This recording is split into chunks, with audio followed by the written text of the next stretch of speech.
Yo onda vatos, thanks for tuning in to yet another video. Thank you for hitting the like button, thank you for subscribing to the channel. Welcome to California. Let's get on to the topic of today's ride. A good starting bike. Now I've had this this question asked on the comments on my Instagram.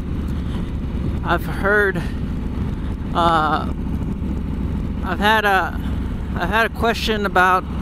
that question in my comments on my Instagram. Is the Lowrider S, the 2020, the Softail, a good starter? Now, I've mentioned in all my videos my own recommendations. You got to get yourself something that you're comfortable with, something that you can flat foot, especially if you're starting out. That's honestly my first rule, and something that you know what, you're gonna drop 100. You know, it's guaranteed. You're gonna drop the bike. There's counter steering. There's low speed maneuvering. There's a lot of things that you have to kind of consider when you're just starting out riding a motorcycle. And counter steering, balance, gravity, shifting your weight, all of this stuff's gonna factor in on dropping your bike. Now, I've had years of experience and I still dropped this bike. But you know what, I wasn't paying attention. I had the phone in my hand trying to grip the handlebars at the same time. It was just a bad, stupid idea. If you're out there looking for getting into riding a bike, honestly, something that you can flat foot, something that you could probably ride for maybe 6 months, I would recommend to anybody to try it out, give it a few months. A lot of the times it's something new, something that's getting your blood going and it's exciting. Yeah, baby. Yeah. And a lot of people, they don't really wait, and after maybe about a month or two, they go out and they buy themselves a $30,000 bike, and then eventually you just grow tired of it. I mean, you're not into it like you used to, and like I said, it's something new, something exciting, and after a while, people just don't, they just stop riding, and that's when you see these new bikes with 1,000 miles on them. People they don't ride it anymore, and a lot of the times stuff happens, life happens. You might not see yourself riding the bike as much as before, and eventually you ride it on the weekends, and then it slowly turns into every other weekend, and then eventually it turns into once a month, and you just kind of stop and you just leave it in the garage, and it doesn't really see the road a lot. And that's why I would always kind of, suggest anybody that's getting into riding a motorcycle is, give it a few months. Get yourself something that's used, something that you will eventually be okay with dropping, because dropping a $30,000 bike is not fun. And for the repairs, it's going to cost you a whole lot. So, just give it some time. Don't go out. I know, if you think about it this way, you buy a used bike, it costs you $6,000, or depending on what type of motorcycle it is.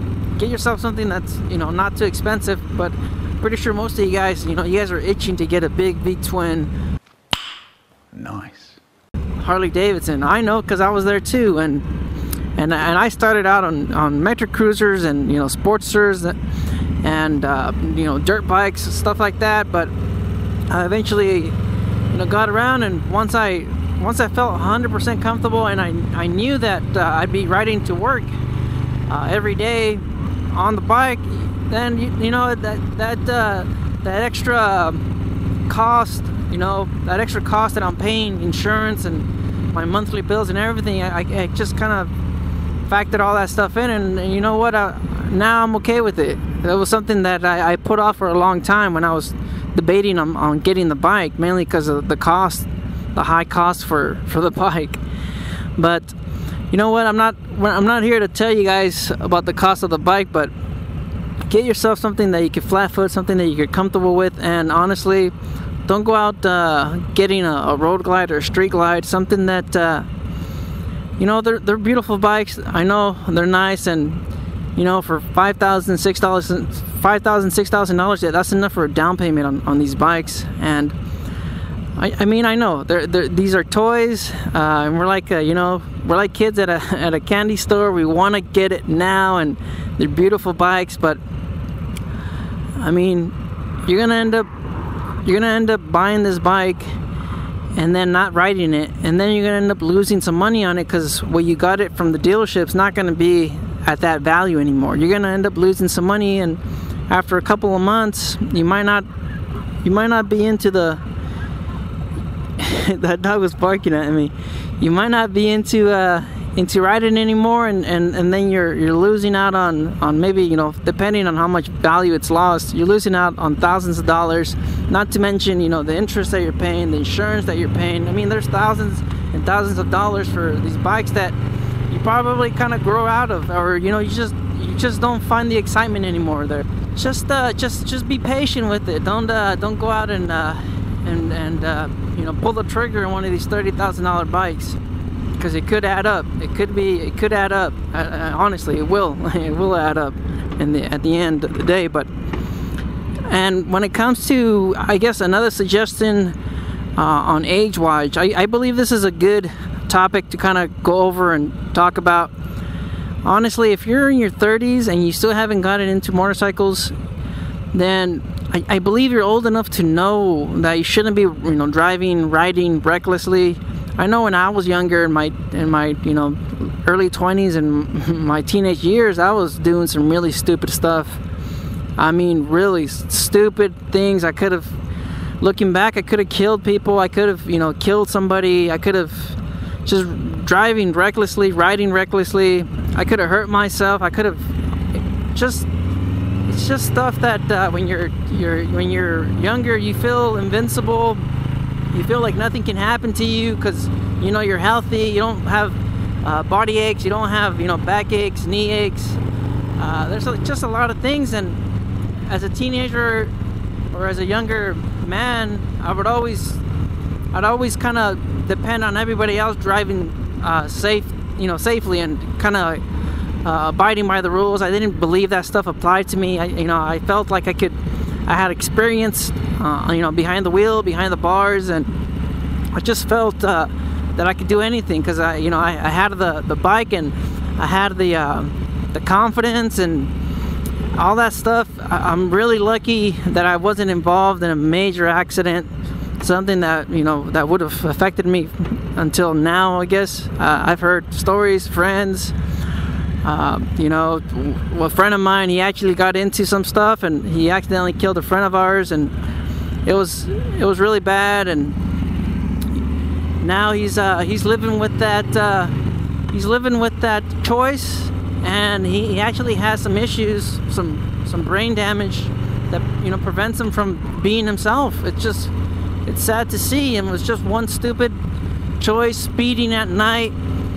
They weren't wearing seatbelts, and he got into a bad accident. He accidentally killed our friend, and they charged him with a felony for such accident. They charged him, and he's been having issues finding work, and on top of that, he has brain damage, just speech issues, motor functions. It's just something that you kind of look back at now, and you just kind of wish that you were more careful. And that's why I guess I'm saying all this stuff. It's just mainly because if you're in your 30s, I do believe you get yourself a big V-twin, get yourself whatever you want, because at that age you should know, you should have some responsibilities.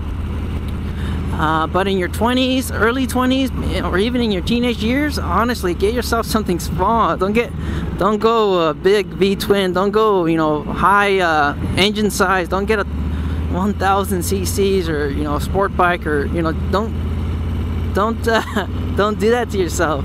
And if you have an itch, then go to the racetrack, or something. Just get that adrenaline, that itch, satisfied. I got a fever, and the only prescription is more cowbell. Go out to the racetrack, go out to a safe course, something that's controlled and has safety all over it, because you can't do that stuff out here in the street and expect to survive when something goes wrong, because a lot of the streets here in the United States, they're not built for motorcycle riders. There's a lot of dangers and a lot of hazards. So you know what, just stay out there, stay safe. Video's already getting too long. Just stay out there, stay safe. Thanks for liking the video. Thank you for subscribing to the channel. And don't believe everything you read. All right, just be safe. Stay vigilant. Later.